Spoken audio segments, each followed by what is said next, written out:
And John, you covered Karl day in and day out since his rookie season. And right before he was traded, you got a very special and very personal glimpse into what Karl means to the community. Can you tell us a little bit more about what happened? Yeah, sure, Malika. The news breaks on Friday night that he's traded to New York, and immediately as I'm working the story, the one thing that I'm thinking about is what am I going to tell Nita? And Nita is my 9-year-old daughter. She is an enormous Karl Anthony Towns fan. Her brother Owen is also a big Towns fan. Over the years, they've had chances to meet him briefly, say hello to him. Karl once gave them both headbands when they were young, and so that made sure in Nita's eyes that they were best friends going forward. And so late that night, on the night of the trade, I got a text from Karl Anthony Towns, who knows that these kids really look up to him. And he said, "Hey, how's the family doing?" And I said, "Karl, not going to lie to you, Nita cried herself to sleep. She's Oh. very upset by it." And he said, "Where are they going to be tomorrow? Do they have any sports?"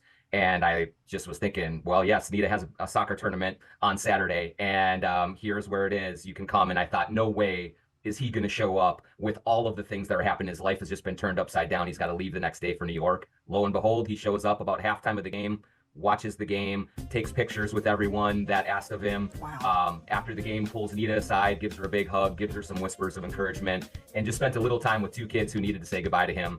And it was just a really emotional moment. And I think that Karl also probably felt some love there as well, a little bit of a goodbye after 9 years in Minnesota. Just to think, John, after just a couple hours after finding out this life-altering news, he decided to stop by a children's soccer tournament to be able to say goodbye. I think that says a whole lot about Karl Anthony Towns, and I think it says a whole lot about your coverage, your fairness to someone over a long period of time. So, John, thank you so much for sharing that story and for stopping by NBA Today. Today, we're diving into a story that's been spoon-fed to the masses as a heartwarming tale about Karl Anthony Towns. You've heard the headlines, you've seen the coverage. The man who, just hours after his trade to the New York Knicks, stops by a children's soccer game to say goodbye to his biggest fan. Aw, right? It's the kind of moment that makes you wonder if Towns is a professional basketball player or a Hallmark movie character. But what if there's more to this story than meets the eye? Let me ask you something.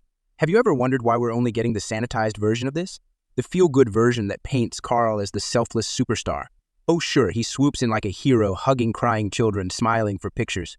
But let's talk about the timing here, shall we? 2 hours after the trade? Why then?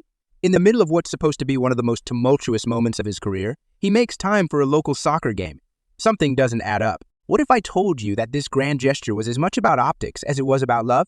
Let's not forget, Karl Anthony Towns is a brand, and brands need to be maintained, especially when you're about to jump to the biggest media market in the world, New York. Sure, the fans in Minnesota loved him for 9 years, but does this sudden display of community, devotion, feel just a little too perfectly timed? Oh, and what about the fact that John, the reporter telling this whole sob story, has been covering Karl since his rookie season?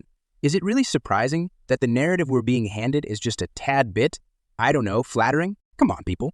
Wake up. This is a man about to embark on a new chapter in his career, a man whose PR team probably knew they needed one final all-you shucks moment to keep him beloved in Minnesota as he heads to the big stage in New York. Look, I'm not saying Karl Anthony Towns doesn't care about the fans, about the kids, but don't for a second think this was some spontaneous act of kindness.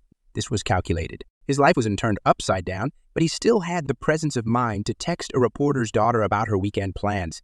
And then, boom, he's at the game, smiling for selfies. Who really benefited from that moment? The crying kids? Or Karl, who gets to leave town with a hero's send-off? I know. You'll say I'm cynical. Maybe I am. But look around, this is professional sports. Nothing happens by accident.